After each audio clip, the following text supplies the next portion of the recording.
Hello, my friends, and welcome back. Thank you very much for being with me again today.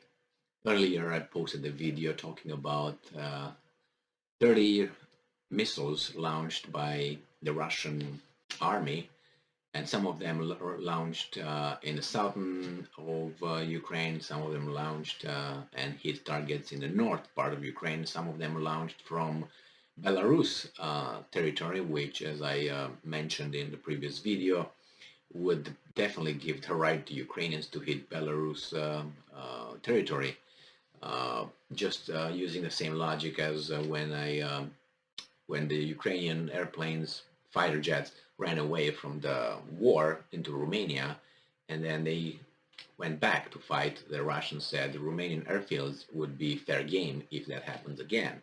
And I didn't have any information it happened again. So the same here, if you launch airstrikes from Belarus, then I can hit you in Belarus. I reserve the right. Will they do it? I'm not sure. But we got some more information here. Remember, the British intelligence told us on numerous occasions along this war that Russia ran out or almost runs out of missiles and rockets, and it's depleted and it's almost there. It never happened so far. Nevertheless, here we find that the Russians, moreover, send more missiles. All right, so this article comes from Ukrainska Pravda, uh, and this is from today, 25th of June. Russia resumes Iskander missile attacks on Ukraine from Belarus. So Russia is once again launching missiles on Ukraine using Iskander mobile short-range ballistic missile systems stationed on the territory of Belarus. Fair game to hit them. In addition, Russia has deployed two 22 M3 strike bombers to conduct airstrikes on Ukraine from Belarusian airspace for the first time since the beginning of the full-scale invasion on 24th of February. I wonder what they want to do over there. Just go and surround everybody, come from behind. Air Force Command of the Armed Forces of Ukraine on Facebook reported this, and I'm quoting. On the night of 25 June, Russian troops conducted a mass missile strike on the territory of Ukraine. Over 50 different missiles were launched in total, including air-based, naval, and ground-based missiles.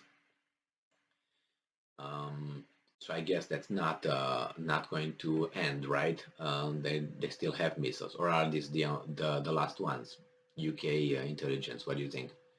For the first time since the beginning of the war, the enemy deployed two 22 M3 long-range bombers against Ukraine. In addition, the enemy has resumed its use of Iskander ballistic missile systems stationed on the territory of Belarus.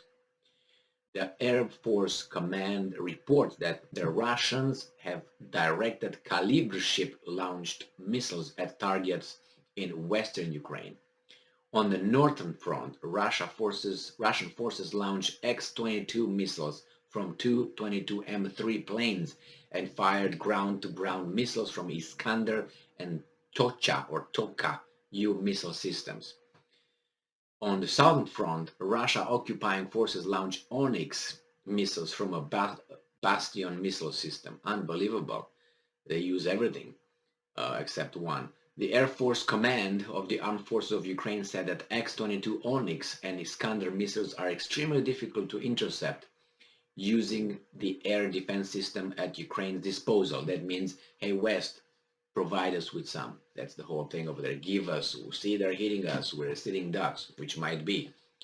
This is due to the fact that the speed of Oniks and X-22 missiles reaches over 3,000 kilometers per hour. That would be about 2,000 miles per hour. And Iskander missiles have a ballistic trajectory. It is very difficult to rare for the air defense systems available in Ukraine to intercept. It's difficult and rare for the air defense systems available in Ukraine to intercept those missiles, unless you give us some. Nevertheless, Ukraine air defense systems have been able to intercept some of the missiles launched by the Russian occupying forces.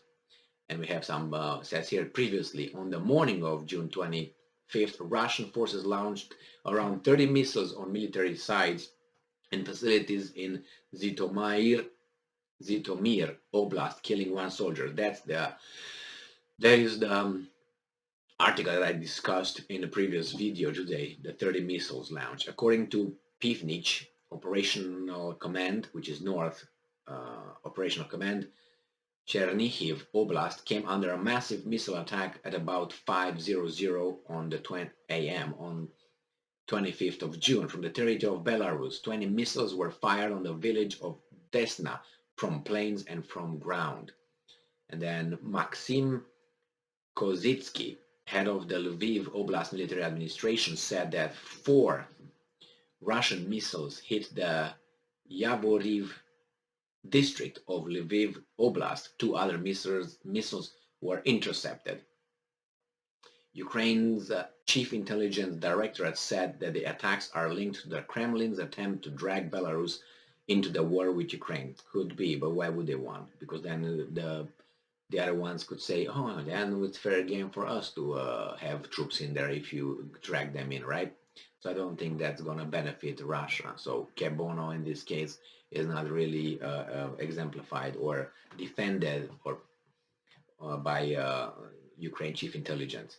Earlier, British intelligence cannot be trusted, remember, reported that foreign, and why I'm saying that, I remember the intelligence they provided in the Iraq war that triggered the Iraq war, that Saddam had this, Saddam had that, they did the boom, bop, bop, and they were false. And then the country was destroyed, they invaded, and people died on both sides. And so that's why that, for me, was the like the cherry on the cake. Done. No more intelligence from Great Britain or United States of America. United States of America did it a long time ago, but nevertheless, that's just the end for me. It was at least.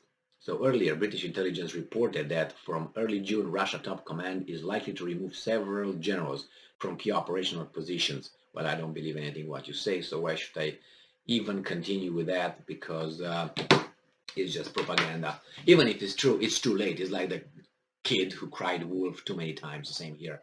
You guys too many times, and I no more. I cut the crap for you. Remember, this is how we, on average, studies, psychological studies, stating this, that, and found this, that for every lie that you are, someone, every lie you get from someone else, that person, in order to regain its trustworthiness, it needs about 9 truthful facts to provide to you. So he lies to you one time. In order to rebalance the trustworthiness, he or she has to tell you 9 truthful things, and that have to be followed through. Like I tell you something, I have to follow through. I say I'm going to do this, and I do it. I'm going to do this, and I do it. I'm going to do this, and I do it. This will happen, and it happens 9 times. For one, I will do this, and I don't. All right. So the same here with the British intelligence. It always had about, I don't know, I can't remember exactly the number of I will do this, or and I will not. They did not, or that this is correct, this is true, and it was false. This is true, this was false. We report this was false. So for that, I don't know. Like they need like 3,000 truthful things to tell me now in order for me to rebalance the trust. Nevertheless, that's the job of these guys. But if they report the same thing to the people that are in control and have to make decisions, and like it was Iraq war, you give false information and you get the army to attack and destroy a country based on the false information. What happened to those intelligence, how do you call it, operators, not operators, it escapes the word, the individuals from intelligence services? What happened to those? Anybody fired? Anybody trialed for something? No, because if you do a poor job, you get demoted or you get fired, right? And maybe that's a job, right? It's just, I don't know, you put a wrong price tag on some products that someone, gonna buy it at a lower price. Remember that guy in California that missed a decimal, and the gas pump, gas, and then everybody bought gas like crazy, and he about $20,000 of that, and he was fired from the gas station. Fire. But here, The intelligence, British intelligence and American, provided the military and politicians with faulty information, and they destroyed and killed. People died, not $20,000. They had $20,000. People died. Countries were destroyed. Children were killed. Futures were destroyed for people. What about that? They were fired. Should they be only fired? I mean, really. So nothing happened. Nothing. And now they tell us again, don't trust you a bit. Thank you very much for being with me again today. Stay strong, stay smart. The Russians still have missiles and they use them. Look for the truth and be just. See ya.